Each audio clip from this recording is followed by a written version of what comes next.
Welcome to another episode of Twilight Chapters. We are wrapping up the week with Some Kind of Happiness by Claire Legrand. Enjoy!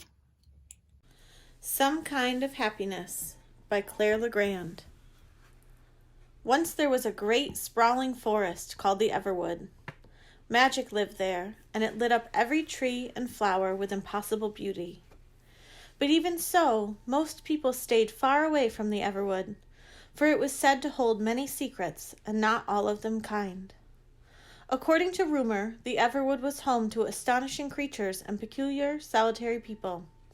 Some were born in the Everwood, and some had wandered inside, whether they meant to or not.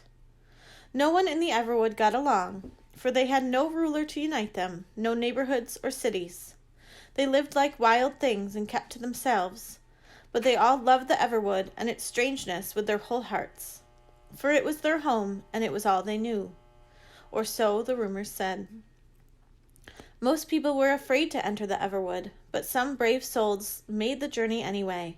Adventurers, witches, explorers. They never returned. Perhaps the wild creatures who lived in the forest had trapped them there. Or maybe the Everwood's secrets were so enchanting that those who made it inside did not care to leave. Everyone who lived near the Everwood knew that it was home to two guardians. They were as ancient as the Everwood trees, and they protected the forest's secrets from outsiders. Throughout their long lives, the guardians had learned how to read certain signs: the wind in the trees, the chatter of the Everwood creatures. One summer, not so long ago, something happened that would change the Everwood forever.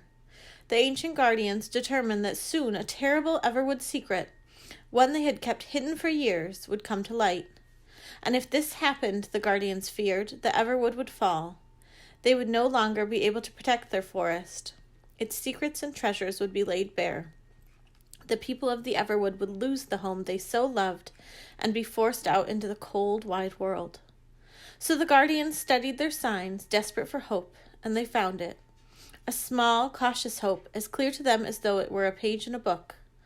The Everwood might fall, but it could still be saved, even then. The trees whispered it, the birds sang it. A fall does not have to be forever. All they would need to save the Everwood, said the guardian's signs, was a queen. Chapter 1. Why this summer will be the most terrible of my life.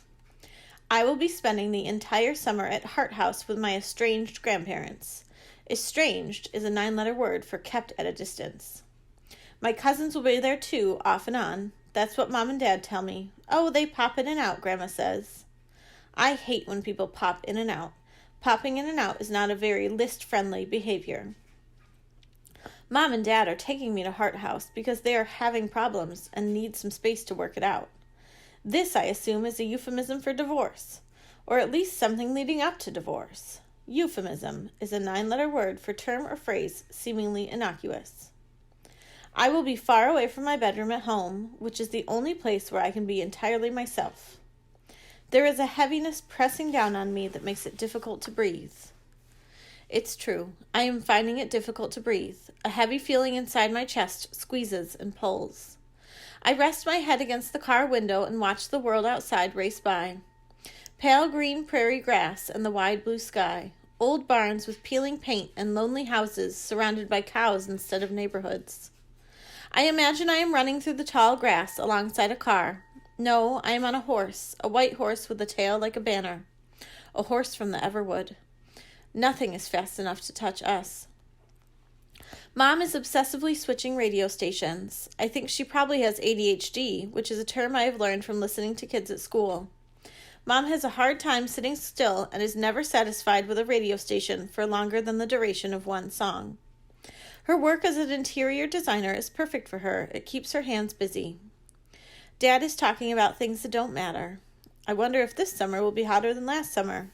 What's a 7-letter word for side-splitting? I'm not sure I can get behind the new tone of this station.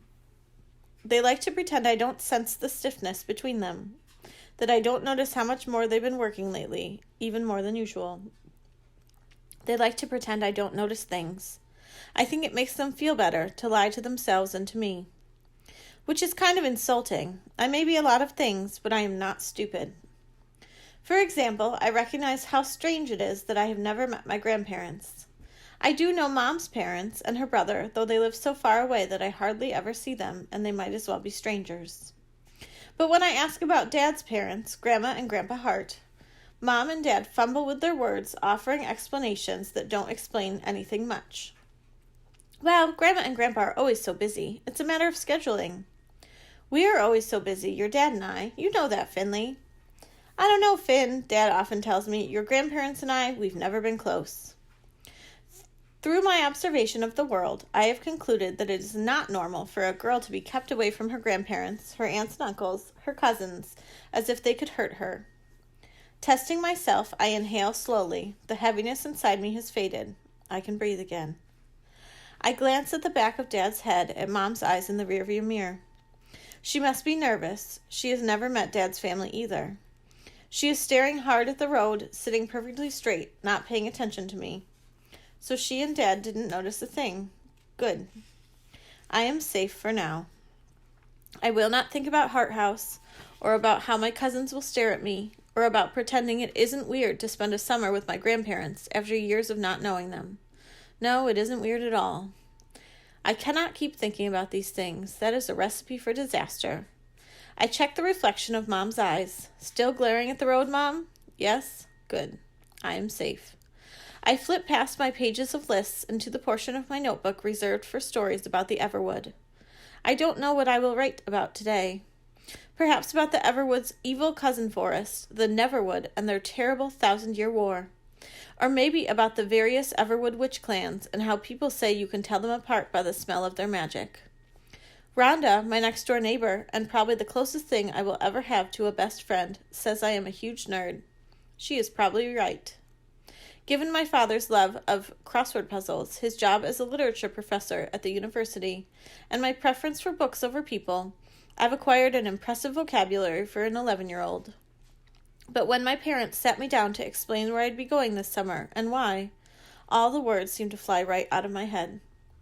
I hope I can find them again soon. My notebook, the latest in a series of 12, has loads of blank pages in it waiting to be filled. And if I'm going to keep my grandparents from discovering my secret, I will need to write a lot. Like the first chapter of Some Kind of Happiness by Claire Legrand. If you did enjoy it, you can check it out as an ebook on our system. Have a great weekend.